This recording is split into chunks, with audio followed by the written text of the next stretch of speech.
మన పూర్ణిమ సిల్క్స్ లో కాదాంబరి కలెక్షన్స్ స్వచ్ఛమైన కంచి పట్టు చీరలు. వివరాలకు కాల్ చేయండి.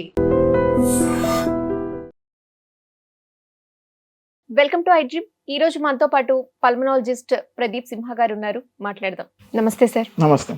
టీబీ అనేది మనం వింటూ ఉంటాం, టీబీ పేషెంట్ అని మనం వింటూ ఉంటాం. అసలు టీబీ అనేది ఎందుకు వస్తుంది సార్? దీని లక్షణాలు ఏంటి? టీబీ అనేది దాని ఫుల్ ఫామ్ వచ్చేసి ట్యూబర్క్యులోసిస్. ఇది మైకోబాక్టీరియం ట్యూబర్క్యులోసిస్ అనే ఒక బ్యాక్టీరియా లంగ్స్ లో కాజ్ చేసే ఇన్ఫెక్షన్ ని టీబీ అంటాం. కామన్ ఎలా వస్తుంది? అన్ని ఇన్ఫెక్షన్స్ వచ్చినట్టే మనం డ్రాప్లెట్ ఇన్హలేషన్, ఎవరైనా దగ్గితే తుమ్మితే వాళ్ళ తెమ్మడలో ఉన్న ఈ బ్యాక్టీరియా మనం ఇన్హేల్ చేసినప్పుడు లంగ్స్లోకి వెళ్ళి అవి ఇన్ఫెక్షన్ కాజ్ చేస్తాయి. ఇన్హేల్ చేసిన వాళ్ళకి, ఎక్స్పోజర్ ఉన్న వాళ్ళకి అందరికీ టీబీ వస్తుందా అంటే లేదు. అది కూడా మళ్ళీ మన ఇమ్యూనిటీ బట్టి ఉంటుంది. ఇండియాలో 60 to 70% జనాభాకి టీబీ ఎక్స్పోజర్ ఉంటుంది at some point in life. So it is very common. Latent టీబీకి ఒక టెస్ట్ చేస్తాం, దాన్ని మ్యాంటో టెస్ట్ అని చిన్న ఇంజెక్షన్ ఇచ్చి చేస్తాం. మన జనరల్గా రోడ్ నుంచి 10 మందిని తీసుకొచ్చి ఆ టెస్ట్ చేసామంటే 6 to 7 పీపుల్కి పాజిటివ్ వస్తుంది. ఎందుకంటే అందరికీ టీబీ ఎప్పుడో ఒకసారి ఎక్స్పోజ్ అయి ఉంటారు, కానీ అందరికీ టీబీ లక్షణాలు రావు వెంటనే. ఎందుకంటే మన ఇమ్యూనిటీ వచ్చేసి ఆ టీబీ బ్యాక్టీరియాని లిమిట్ చేస్తుంది, ఇమ్యూనిటీ దాన్ని కంట్రోల్ చేస్తుంది. ఎప్పుడు అది యాక్టివేట్ అవుతుంది మళ్ళీ అంటే ఎప్పుడైతే మన బాడీ వీక్నెస్ వస్తుందో అప్పుడు. సో మన ఇమ్యూనిటీ ఎప్పుడు వీక్ అవుతుంది? వయసు వచ్చినప్పుడు. ఒక 60-65 దాటినప్పుడు మన బాడీ ఇమ్యూనిటీ వీక్ అవడం స్టార్ట్ అవుతుంది. అప్పుడు 20sలోనో 30sలోనో మన టీబీ బ్యాక్టీరియాని ఇన్హేల్ చేసి ఉంటామో అది అప్పుడు యాక్టివ్ అయ్యి మనకి ఇన్ఫెక్షన్ కాజ్ చేస్తుంది. రియాక్టివేషన్ ఆఫ్ టీబీ అంటాం దాన్ని. సో దగ్గు, జ్వరము దాని లక్షణాలు, దగ్గు, తెమ్మడ పడడము, దగ్గినప్పుడు రక్తం పడడము, జ్వరం రావడము, పర్టికులర్గా సాయంత్రం పూట జ్వరం రావడం అనేది టీబీ యొక్క వెరీ ఇంపార్టెంట్ సిమ్టమ్. చాలా మెయిన్ లక్షణం అది. సాయంత్రం పూట జ్వరం వస్తూ ఉంటుంది, మళ్ళీ పొద్దునంతా ఏమీ ఉండదు. సాయంత్రం అయితే మళ్ళీ ఒళ్ళు వచ్చేపోతుంది. మరి అంత హై టెంపరేచర్ ఉందా అంటే ఉండదు, లో గ్రేడ్ టెంపరేచర్ ఉంటుంది. చాలా మంది ఇగ్నోర్ చేస్తారు, కొంచెం లైట్ గా జ్వరం వచ్చింది పొద్దునకల్ తగ్గిపోయింది అని. అలాగే చాలా మంది డిసీజెస్ నేమ్స్ కూడా తెలుసు, కానీ ఇది ఎలా ఉంటుంది, సింప్టమ్స్ ఏంటి, ట్రీట్మెంట్ ఏంటి, దీని గురించి అయితే ఎందుకు వస్తుందనే రీజన్స్ కూడా తెలియదు. సో ఇలా ఏం లేదు సార్, డైరెక్ట్ లైట్ సాయంత్రం పూట కొంచెం వెచ్చగా అనిపిస్తుంది అంతే, పొద్దున లేస్తే మంచిగా ఉంది కాబట్టి నేనేం చూపించుకోలేదని చెప్తారు వాళ్ళు. అలా దగ్గుతుంటారు, కొంచెం ఫ్లమ్ పడుతుంటుంది, అది పొల్యూషన్ వల్ల వచ్చింది ఏదో ఒకటి చెప్పుకుని వాళ్ళకి వాళ్ళు కన్విన్స్ అయిపోయి వాళ్ళు లేట్గా వస్తారు, 2 నెలల తర్వాత. సో మనకి టీబీ లక్షణాలు పెరుగుతా మనకి ఏముంటాయి లక్షణాలు అంటే ఆకలి తగ్గిపోతుంది, మనం ఫుడ్ ఇంటేక్ తగ్గిపోయి వెయిట్ తగ్గుతారు బాగా. సో వెయిట్ తగ్గి అప్పుడు ఆ స్టేజ్లో వస్తే ఒక ఎక్స్రే తీస్తే మనకి డయాగ్నోసిస్ అనేది తెలుస్తుంది. ఎక్స్రేలో మనకి అబ్నార్మాలిటీస్ ఉంటాయి. కొంతమందికి ఎక్స్రే తెలియకపోతే సిటీ స్కాన్ తీయాల్సి ఉంటుంది. సిటీ స్కాన్ తీసి తెమ్మడ పరీక్ష, గల్ల పరీక్ష, మార్నింగ్ శాంపిల్స్ ఇవ్వమని అడుగుతాం మామూలుగా, పొద్దున పూట శాంపుల్, దాంట్లో మనకి టీబీ టెస్ట్ చేస్తే పాజిటివ్ వస్తుంది. కొంతమందికి తెమ్మడలో పరీక్ష తెలియకపోతే ఆన్సర్ బ్రాంకోస్కోపీ అంటే చిన్న ట్యూబ్ పెట్టి లోపల లంగ్స్ నుంచి తెమ్మడ తీసి దాని మీద టెస్ట్ చేస్తాము. దాంట్లో మనకి టీబీ ఉందా లేదా అనేది కన్ఫర్మ్ అవుతుంది. ఓకే, టీబీ అనేది కన్ఫర్మ్ అయిన తర్వాత ట్రీట్మెంట్ ఎంత కాలం పడుతుంది? టీబీలో కూడా మనకి 2-3 టైప్స్ ఉన్నాయి. ఒకటి మామూలు drug sensitive TB. Drug sensitive TB అంటే మనకి ఏ రెసిస్టెన్స్ కూడా లేదు దానికి.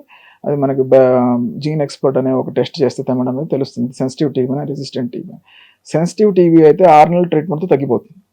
ఫస్ట్ లైన్ డ్రగ్స్, సింపుల్ డ్రగ్స్తో ట్రీట్మెంట్ తగ్గిపోతుంది. దాంట్లో యూజువల్లీ 4 డ్రగ్స్ ఉంటాయి, టీబీ డ్రగ్స్. అవి 6 నెలల్లో 3 డ్రగ్స్, ఫస్ట్ 2 monthsలో 4 డ్రగ్స్ ఉంటాయి, తర్వాత 4 months 3 డ్రగ్స్ ఉంటాయి. అవి మనం రెగ్యులర్గా తీసుకుంటే టీబీ కంప్లీట్గా క్యూర్ అయ్యే కండిషన్. ఓకే, కంప్లీట్గా తగ్గిపోతుంది. మళ్ళీ తర్వాత వచ్చే ఛాన్సెస్ కరెక్ట్గా తీసుకుంటే రాదు. ఓకే, చాలా మంది పేషెంట్స్, కొంతమంది సరిగా కాంప్లైంట్ ఉండరు, వాళ్ళు మర్చిపోతుంటారు, ఇర్రెగ్యులర్ ఉంటారు, టైమింగ్ సరిగా మెయింటైన్ చేయరు.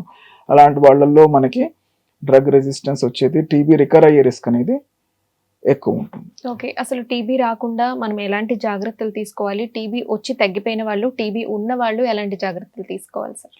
టీబీ రాకుండా మనం జాగ్రత్తలు అంటే పర్టికులర్గా చాలా కష్టం అది. ఎందుకంటే ఇప్పుడు ఇంట్లో ఎవరికైనా టీబీ కన్ఫర్మ్ అయితే మీరు వెళ్ళి ఒక ఎక్స్రే తీపించుకోండి, లక్షణాలు ఏమన్నా ఉంటే డాక్టర్కి మెన్షన్ చేయండి, వాళ్ళు ఫర్దర్ టెస్ట్ అవసరం ఉంటే చేస్తారు.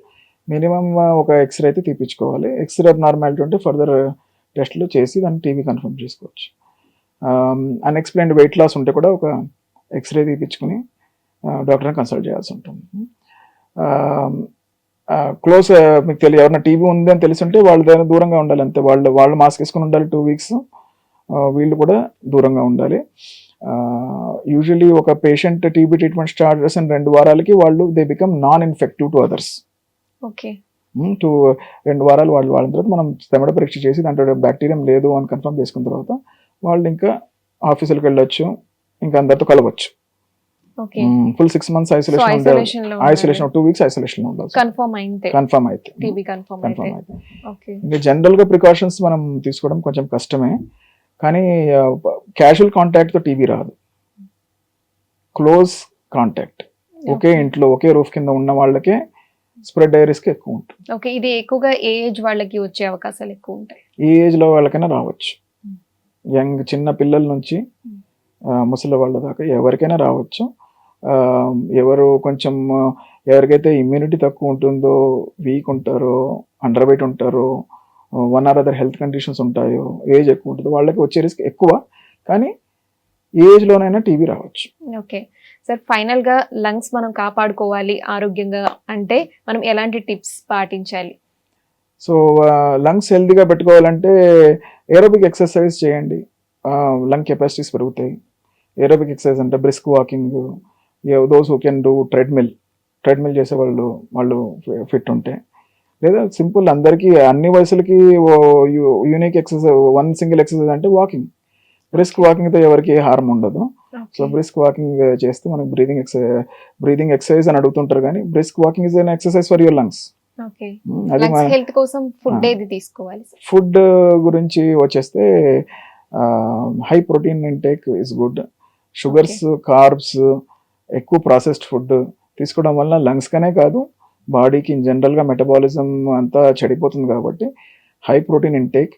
అండ్ కార్బ్స్లో కూడా హోల్సమ్ ఫుడ్, రిఫైన్డ్ కార్బ్స్ కాకుండా, అంటే వైట్ రైస్, పాలిష్డ్ రైస్, మైదా ఇలాంటివి కాకుండా హోల్ ఫుడ్, బ్రౌన్ రైస్ తినాలంటే బ్రౌన్ రైస్ తీసుకోండి. ప్రోటీన్ ఎక్కువ ఉన్న ఫుడ్ తీసుకోండి, ఎగ్స్ తీసుకోండి, మిల్క్ తీసుకోండి, నట్స్ తీసుకోండి, పల్సెస్, ఇంకా నాన్ వెజ్ చికెన్ అవన్నీ మీరు ఎక్కువ క్వాంటిటీ. రైస్ కొంచెం తక్కువ రైస్ తీసుకోవాలన్నా బ్రౌన్ రైస్ ప్రిఫర్ చేయండి. Okay sir, thank you. Thank you. And for more videos, Please subscribe to iDream channel. Subscribe to iDream Media. Please subscribe to iDream. Please subscribe to iDream. Please subscribe iDream. And please subscribe to iDream. For more videos, subscribe to iDream. please like, share and subscribe to the channel. Congratulations, iDream. Subscribe to iDream. Subscribe to iDream. So subscribe to iDream Media. iDream ki iDream team andarki huge congratulations. Please subscribe iDream Media. Please subscribe to iDream. Subscribe iDream. Please subscribe to iDream. iDream అంటే నా కళల channel subscribe చేసుకున్న నోరు తిరుగుతలేదు, మీరైతే గంట గుర్తు కొట్టండి. For more such videos, please subscribe to iDream. Subscribe to iDream. Please subscribe to iDream. Please subscribe iDream Media. Please do subscribe to iDream. Please subscribe to iDream Media. For best entertainment and information, please subscribe iDream. And don't forget to subscribe to iDream.